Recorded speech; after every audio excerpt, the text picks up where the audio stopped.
Salah satu tanda keutamaan dari orang-orang soleh di zaman dahulu adalah mereka ikhtiarnya secukupnya, tapi kemudian rezekinya berlimpah penuh berkah. Nah, saya ingin mengajak Anda semuanya untuk jalan-jalan sedikit ke Saudi Arabia. Jadi kalau saya lagi ada di sana, teman-teman, saya tuh melihat orang Arab itu dibilang rajin, enggak. Kemudian hidupnya santai.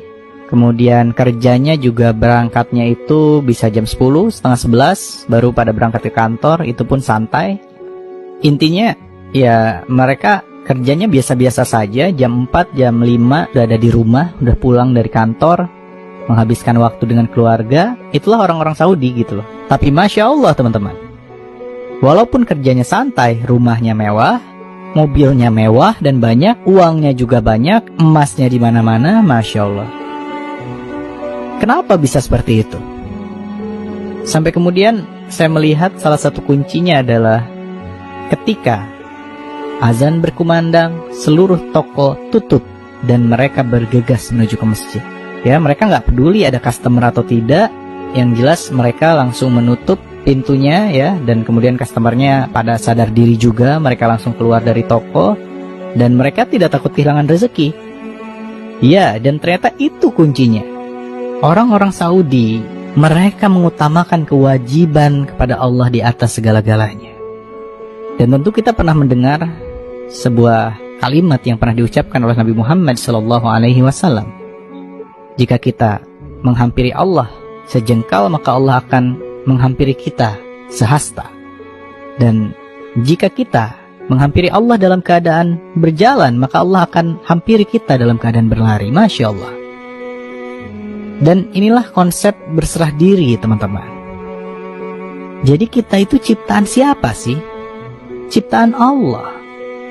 Nah sekarang gini teman-teman, kalau misalnya Anda menjadi seorang profesor dan kemudian mampu menciptakan sebuah robot yang bisa bergerak, berperilaku seperti kita manusia, apa sih yang kita harapkan dari robot itu?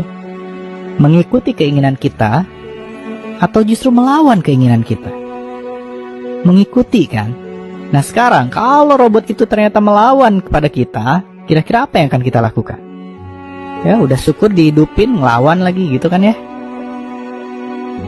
Untungnya Allah nggak kayak gitu teman-teman sama kita. Pertanyaannya adalah selama hidup kita lebih sering mana? Mengikuti keinginan Allah atau mengikuti keinginan diri sendiri? Coba kalau sikap Allah seperti sikap kita kepada robot tadi, mati kita semua, di switch off ya kan.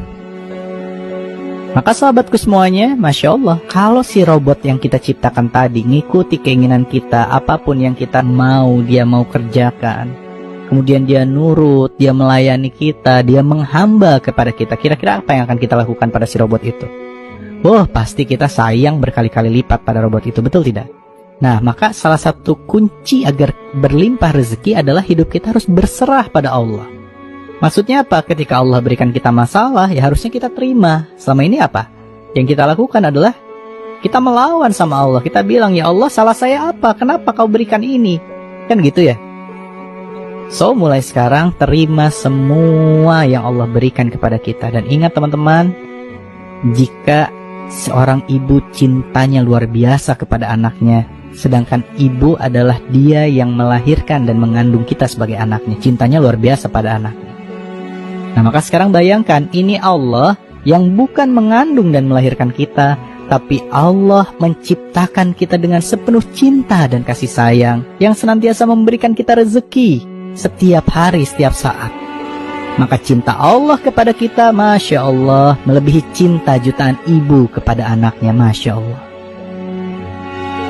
Maka mulai sekarang, tunduk patuh mengabdi kepada Allah, dan Allah akan berikan rezekinya kepada kita. Seperti yang Allah sampaikan di dalam Al-Quran, barang siapa bertakwa kepada Allah, niscaya Allah akan mengadakan baginya jalan keluar dan memberinya rezeki dari arah yang tiada pernah disangka-sangkanya. Dan barang siapa yang bertawakal kepada Allah, niscaya Allah akan mencukupkan keperluannya. Maka mulai sekarang berserah dirilah kepada Allah, dan Allah akan mencukupi setiap kebutuhan kita dengan cinta dan kasih sayangnya. Amin, amin ya Allah ya Rabbal Alamin.